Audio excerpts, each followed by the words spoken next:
हमारे सभी दर्शकों को सादर प्रणाम। जय श्री कृष्ण। आज मैं आपको एक ऐसा योग बताने वाला हूँ। इस योग के प्रभाव से यदि आप प्रेम विवाह करते हैं, क्योंकि इस योग से बहुत सी बार हम देखते हैं कि पसंद से विवाह करते हैं, उसके बाद भी वैवाहिक जीवन सफल नहीं होता है। छोटी छोटी बातों पर क्लेश झगड़े होते हैं। और दूसरी स्थिति, अक्सर हमने इस योग में देखा है कि विवाह भी देरी से होता है। पसंद नापसंद, एक बार पसंद किया फिर वापस दिमाग में कोई अलग बात आई, फिर रिश्ता छूट गया हाथ से, या स्वयं ने ही तोड़ दिया, या बातचीत आगे बढ़ती ही नहीं। तो एक छोटा सा योग है, इसको आप समझेंगे, देखेंगे तो एक ज्योतिष की नई जानकारी आपको मिलेगी। तो यह योग बनेगा आपकी कुंडली से। जन्म कुंडली आपको देखनी होगी और जन्म कुंडली में देखना पड़ेगा 7वां भाव। 7वें भाव के स्वामी का पता करें कौन सा ग्रह है। हमेशा बताता हूँ, आज भी बता रहा हूँ। जैसे सप्तम भाव में आपकी जो जन्म कुंडली है, या उसे लग्न कुंडली भी कहते हैं, 7वें भाव में क्या अंक लिखा हुआ है। यदि 1 का अंक लिखा हुआ है तो मेष राशि है, उसका स्वामी मंगल होता है। 2 का अंक लिखा हुआ है तो वृषभ राशि है, स्वामी शुक्र होगा। 3 मिथुन, स्वामी बुध। 4 कर्क, स्वामी चंद्रमा। 5 सिंह, स्वामी सूर्य। 6 कन्या राशि, स्वामी बुध। 7 नंबर राशि तुला राशि, स्वामी शुक्र। 8 नंबर वृश्चिक राशि, स्वामी मंगल। 9 नंबर धनु राशि, स्वामी गुरु। 10 और 11 नंबर, 10 नंबर मकर राशि, 11 नंबर कुंभ राशि, दोनों का स्वामी शनि होता है। और अंतिम मीन राशि, 12 नंबर अंक यदि सप्तम भाव में लिखा हुआ है तो स्वामी गुरु होता है। तो आपने समझ लिया कि सप्तम का स्वामी आपकी कुंडली में कौन सा ग्रह है। उसी से इस योग को हम देखेंगे। अक्सर हम देखते हैं कि लड़का अपनी पसंद से विवाह कर चुका है, उसके बाद फिर समस्या खड़ी हो जाती है। और इस योग से हम यह भी देखते हैं कि बहुत सी बार व्यक्ति स्वयं ही रिश्ता तोड़ देगा। अगले व्यक्ति में कोई न कोई खामी नजर आएगी और रिश्ता तोड़ देगा। और विवाह के बाद ऐसी स्थिति बन जाए तो फिर यह स्थिति ठीक नहीं होती। मान लीजिए सगाई हुई और फिर छूट जाए तो कोई बात नहीं, लेकिन विवाह हो गया, ऐसी स्थिति में इस योग को जो आज मैं बता रहा हूँ, इस योग को अपनी कुंडली में देखें। अगर ऐसी स्थिति बन रही है तो सावधान हो जाएं और सोच समझ कर विवाह करें। अब आजकल तो पसंद से भी विवाह करते हैं। पुराने समय में तो माता पिता कहते थे वैसा ही करते थे, और पुराने समय में ज़्यादा कुछ देखते भी नहीं थे।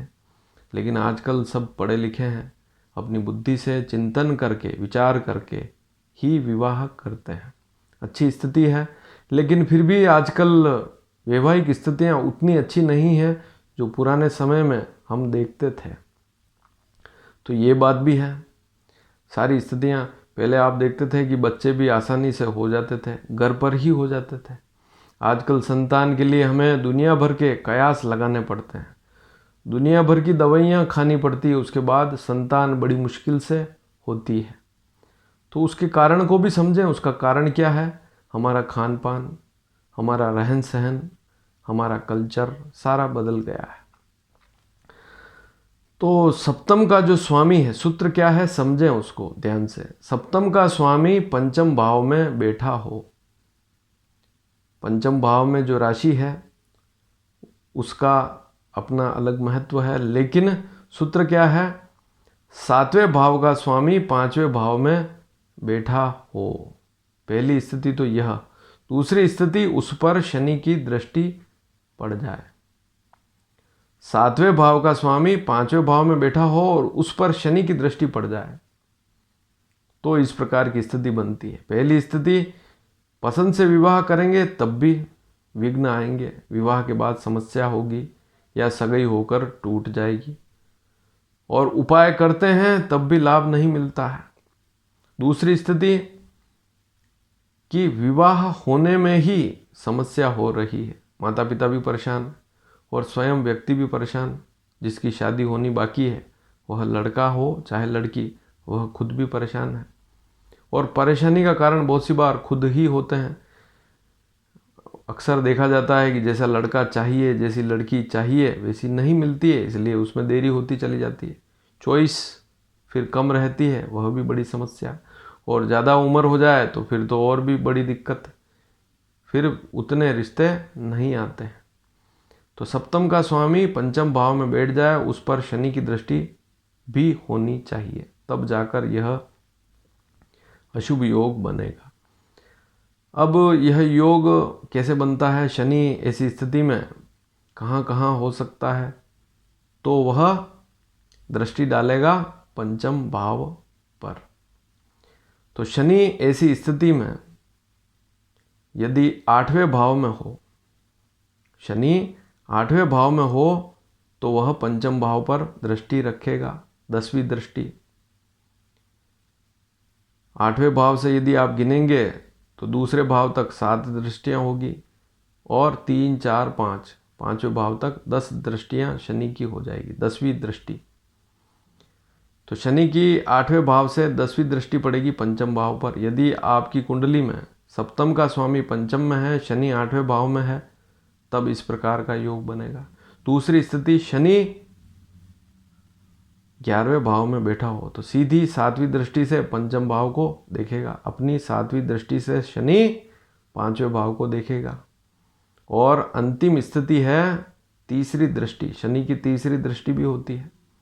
तो शनि यदि तीसरे भाव में बैठा हो और पंचम भाव को देखे, तब भी ऐसी स्थिति बनती है। और अक्सर हमने देखा है कि राहु की दृष्टि से भी ऐसा होता है। शनि तो है ही, राहु भी विच्छेदात्मक है। राहु यदि 9वें भाव में हो तब दृष्टि रखेगा पंचम भाव पर। सप्तम का स्वामी पंचम में हो, राहु 9वें में बैठा हो, राहु 11वें भाव में बैठा हो, या राहु लग्न में बैठा हो। वैसे राहु यदि लग्न में होगा तो सप्तम में केतु होगा, सप्तम का स्वामी पंचम में होगा, सप्तम में केतु है पाप ग्रह, तो वैसे ही वैवाहिक स्थिति खराब होनी ही है। तो राहु से भी यह स्थिति बनती है। यदि सप्तम का स्वामी पंचम भाव में बैठा हो और उसके साथ में सूर्य हो और अस्त हो जाए तो यह स्थिति भी ठीक नहीं होती है।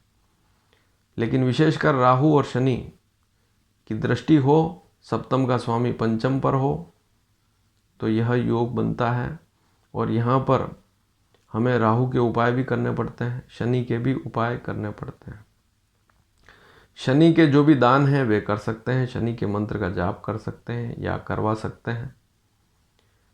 और राहु के भी वैदिक मंत्र का जाप कर सकते हैं, आप पंडितों से भी करवा सकते हैं। ओम ब्राह्म ब्रीम ब्रौम सह राहवे नमः। ओम शम शनिश्चराय नमः, यह शनि का मंत्र है। ओम प्राम प्रीम प्रौम सह शनिश्चराय नमः। तो इस तंत्रोक्त मंत्र को भी आप कर सकते हैं, उससे भी लाभ मिलता है। और पीपल की पूजा करते हैं तो सर्वश्रेष्ठ लाभ मिलता ही है, ये तो मैं पूर्व में ही बता चुका हूँ। यदि शनि की दृष्टि है, सप्तम भाव का स्वामी पंचम भाव में बैठा हुआ है, उस पर शनि की दृष्टि है, उससे विवाह में विघ्न आ रहे हैं, तो पीपल को जल चढ़ाना, वहाँ पर सरसों के तेल का दीपक करना शाम के समय शुभ रहता है। और रविवार के दिन पीपल को जल ना चढ़ाएं, दीपक ना करें, अन्य दिनों में करेंगे तो अच्छा रहेगा। शनिवार के दिन स्पेशली आप पीपल को जल चढ़ा सकते हैं, दीपक कर सकते हैं।